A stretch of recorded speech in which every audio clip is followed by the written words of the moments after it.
आपण पाहतोय देवेंद्र फडणवीस हे पोहोचलेले आहेत नितीन गडकरी यांच्या निवासस्थानी त्यांचा आशीर्वाद घेण्यासाठी आणि आपले यश त्यांच्यासह साजरे करण्यासाठी। मोबाइल पीछे ले लो। अरे यार वो साउंड ही नहीं आ रहा है। भूषण मांगे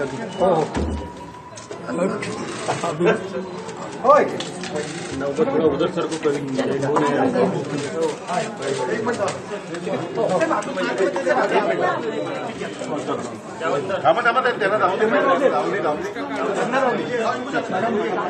आणि स्वतः स्वागत करून नितीन गडकरी त्यांना आता आपल्या घराच्या आत नेत आहेत। खरं तर हे ऑफिसमध्ये नेत आहेत। या ऑफिसमधूनच नितीन गडकरी यांचं देवघर आहे आणि असं वाटतंय की सर्वात पहिले देवेंद्र फडणवीस यांना देवघराच्या तिथं नितीन गडकरी घेऊन जातात ते असं आत्ता तरी वाटतंय।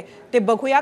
या संपूर्ण निवडणुकीमध्ये नितीन गडकरी यांची भूमिका अत्यंत महत्त्वाची राहिलेली आहे। महाराष्ट्राच्या राजकारणापासून स्वतःला नितीन गडकरींनी गेली काही वर्ष दूर ठेवलं होतं, मात्र लोकसभेमध्ये भारतीय जनता पक्षाचा जो परफॉर्मन्स राहिला तो बघितल्यानंतर आता आपण बघतोय की चंद्रशेखर बावनकुळे हे सुद्धा वाकून नितीन गडकरींना नमस्कार करून त्यांचा आशीर्वाद घेत आहेत। कामठीचं विधानसभा क्षेत्र ते जिंकले। त्यांच्यानंतर बाजूला गुलाल चेहऱ्याला लागलेले प्रवीण दटके उभे आहेत। त्यांनी नागपूर मध्य जिंकलेलं आहे। नागपूर मध्यची निवडणूक ही अत्यंत कठीण होती। तिथे संघाचं मुख्यालय आहे, मात्र ती निवडणुकीत असा एक भाग होता जो कधीही भाजपाला मतदान करत नाही आणि त्यामुळे भाजपाला इथं एक भीती होती। मात्र प्रवीण दटकेंनी आता इथं निवडणूक जिंकलेली आहे। ही सगळी मला हा विषय तर आहेच, मला आणखी दुसऱ्या गोष्टीवर तुला बोलतं करायला आवडेल, कारण राजकारण असेल किंवा दुसरं कुठलेही क्षेत्र असेल त्या क्षेत्रामध्ये आपल्यापेक्षा वडिलकीचं जे व्यक्तिमत्व असतं त्याच्याविषयी जो आदर असतो तो इकडे आपल्याला या खास करून नितीन गडकरी देवेंद्र फडणवीस या दोघांमधल्या संबंधात दिसतो। Nitin Gadkari apart from party politics सगळ्यांनाच त्यांच्याविषयी आदर आहे, पण खास करून देवेंद्र फडणवीस आणि नितीन गडकरी या दोन व्यक्तिमत्वांमधलं नातं तू कसं उलगडून सांगशील? मला वाटतं नितीन गडकरी आणि देवेंद्र फडणवीस या दोघांचं ची कमिटमेंट ही एक आहे आणि ती कमिटमेंट म्हणजे भारतीय जनता पार्टी आहे। आणि त्यामुळे जिथं भारतीय जनता पार्टीचा प्रश्न येतो तिथे ही दोघंही कुठलाही कॉम्प्रोमाइज करत नाही। दोघांचे कुठलेही पर्सनल संबंध इथं येत नाही। दोघंही एक मनानं एक दिलानं विदर्भाचा विकास असो, नागपूरचा विकास असो किंवा भारतीय जनता पार्टीचं काम असो हे एक दिलानं एकमतानं करतात आणि तेच या निवडणुकीत पाहायला मिळालं। महाराष्ट्राच्या राजकारणापासून स्वतःला इतकी वर्ष दूर ठेवलेले नितीन गडकरी त्यांनी ह्या खेपेला जवळजवळ 62 रॅलीज केल्या।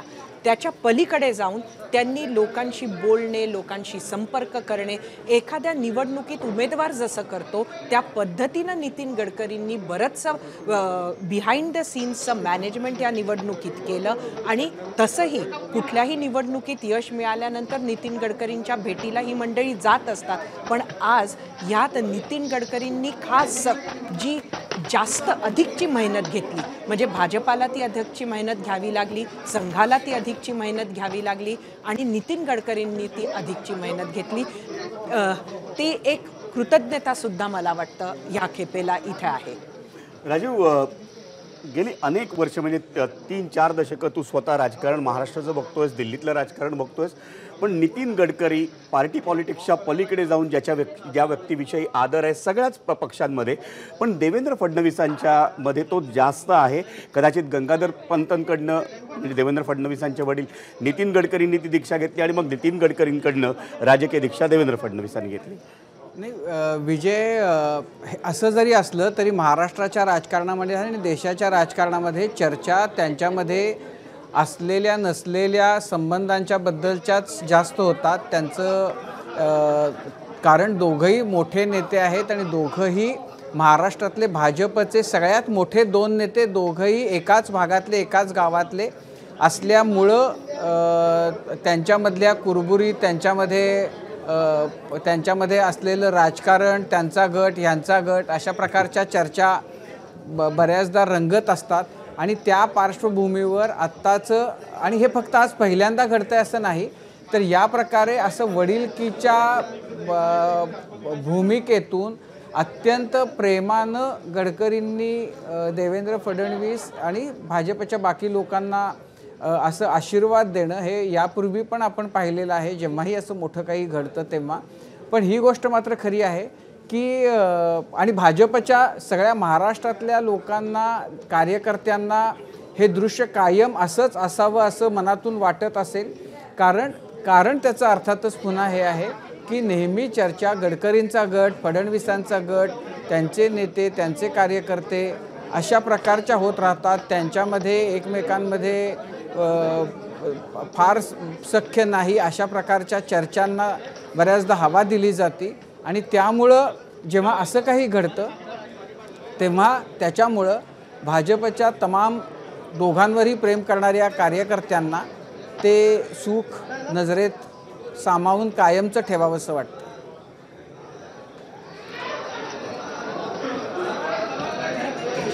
केशव, मला वाटतं असे दोन नेते भाजपकडे असणं भाजपच्या कार्यकर्त्यांच्या दृष्टीनं किती मोठं आहे? मला असं वाटतं राजू खांडेकर सांगत होते की याचा गट त्याचा गट असे नेहमी चर्चा होत असतात. खरं म्हणजे या चर्चांना पण असं नसतं का? मला अजिबात असं वाटत नाही. त्याचं कारण सांगतो की भारतीय जनता पार्टी पहिल्यांदा पारिवारिक पार्टी आहे आणि गडकरींच्या समोर देवेंद्रजींची करिअर सुरू झालं. एका अर्थाने दोघांमधलं एक सहजपणे, तर बॉडी लँग्वेज दोघांची बघा, एक प्रकारे अत्यंत सहजपणे एक लहान भाऊ अशा पद्धतीने नितीनजीचं स्वागत करतायत. वहिनी अगदी घरगुती पारंपरिक पद्धतीने पाणी पायर टाकून वळवून टाकून त्याचं स्वागत करतायत. हे भारतीय जनता पार्टीमध्येच घडू शकतं. कारण शेवटी पहिल्यांदा आम्ही असं नेहमी मानत आलो आहे की आम्ही पहिल्यांदा एक कुटुंब आहोत, एका विचारांसाठी काम करणारे कुटुंब आहोत. आमचं आणि त्यामुळे राजकारणामध्ये विचारांसाठी काम करणारे कार्यकर्ते आहोत. त्यामुळे ही पहिली भूमिका आमची कायम असते आणि त्यामुळे मीडिया माध्यमांसाठी ह्या बातम्या असतात. म्हणजे मला अजूनही आठवतं की मुंडे गडकरी, आता गडकरी फडणवीस, असे वेगवेगळे फॅक्टर्स, अजूनही ते पूर्वी आणखीन काय काय चालायचं, असे वेगळे फॅक्टर्स माध्यमांसाठी ते नेहमीच चर्चेचे, चवीचे असे विषय असायचे. पण भारतीय जनता पार्टीमध्ये जवळपास मी गेले 25 वर्ष काम करतोय. पण ही दोन नेत्यांमधलं एकमेकांमधला सहज संवाद, एक प्रकारचं एकमेकाबद्दलचा आदर, रिस्पेक्ट ज्याला आपण म्हणतो. आणि दुसरं असं आहे की भारतीय जनता पार्टीची दुसरी सगळ्यात महत्त्वाची गोष्ट आहे की मतं असू शकतात. भारतीय जनता पार्टीच्या बैठकांमध्ये एकमेकांबद्दलची मतं अतिशय मोकळेपणाने मांडली जातात. पण एकदा एखाद्या विषयावरती निर्णय झाला की तो सगळ्यांचा मिळून निर्णय असतो. ही भारतीय जनता पार्टीची कार्यपद्धती आहे. त्यामुळे एखाद्या भूमिकेवरती एक मत वेगळं मांडलं म्हणजे मला या निमित्ताने एक प्रसंग नमूद केलाच पाहिजे. कदाचित राजू खांडेने तो वाचलाही असेल. ज्यावेळी प्रमोद महाजनांचं निधन झालं त्यावेळी अरुण जेटलींनी एक लेख लिहिला होता एक्सप्रेसमध्ये प्रमोदजींवरती. ते असं म्हणाले की बैठकीच्या अगोदर प्रमोदजी सगळे विषय प्रत्येकाकडे जाऊन अशा पद्धतीने विषय झाला पाहिजे, एखादा विषय असं प्रत्येक संबंधितांना कन्व्हिन्स करून यायचे. पण बैठकीमध्ये नेमका त्याच्या विरुद्ध निर्णय झाला तर ते बाहेरून मात्र असं सांगायचे की हा निर्णय जणू आम्ही सगळ्यांनी मिळून केलेला निर्णय येतो. हे जे मनाचं मोठेपण लागतं की माझ्या मनाच्या विरोधात जरी निर्णय झाला बैठकीतला तरी तो माझाच निर्णय, हे सांगण्याचं कौशल्य, हे सांगण्याची स्थिती मला वाटतं भारतीय जनता पार्टीच्या कार्यकर्त्यांचं वैशिष्ट्य आहे. आणि त्यामुळे जरी माध्यमात ह्या चर्चा सगळ्या रंगत असल्या तरीसुद्धा भारतीय जनता पार्टीमधलं अंतर्गत वातावरण आजही, जरी राजकीय पक्ष असलो तरी, एक प्रकारचं कौटुंबिक वातावरण आहे. कौटुंबिक पद्धतीचं एक घरातलं सगळ्या एकमेकांशी सहज संवाद साधणारे अशा प्रकारचं वातावरण. तिथं येत आहेत मोदींचं भाजपच्या मुख्यालयामध्ये आगमन होते आणि केशवराव, आम्हाला हे माहिती आहे की भाजपमध्ये काही गट नाहीत. भाजपमध्ये देवेंद्र फडणवीस, पंकजा मुंडे, विनोद तावडे, बावनकुळे, सुधीर मुनगंटीवार हे यांचे वेगवेगळे काही मतभिन्नता नाही. ते सगळे एक दिलानं, एकाच मनानं, एकत्रितपणानं करत असतात काम. त्याबद्दल काही प्रश्न नाही आहे. मुळात असं आहे की असं द्वैत अद्वैत आमच्याकडे काहीच नाही. आम्ही एका विचाराने काम करणारे कार्यकर्ते आहोत. चला, मोदी आलेले आहेत. आपण ताफा आणि त्याचबरोबर ते स्वतः भाजप मुख्यालयात दाखल झालेले आहेत आणि थोड्याच वेळात ते संबोधित करतील, त्याची उत्सुकता असेलच. एबीपी माझा, उघडा डोळे बघा नीट.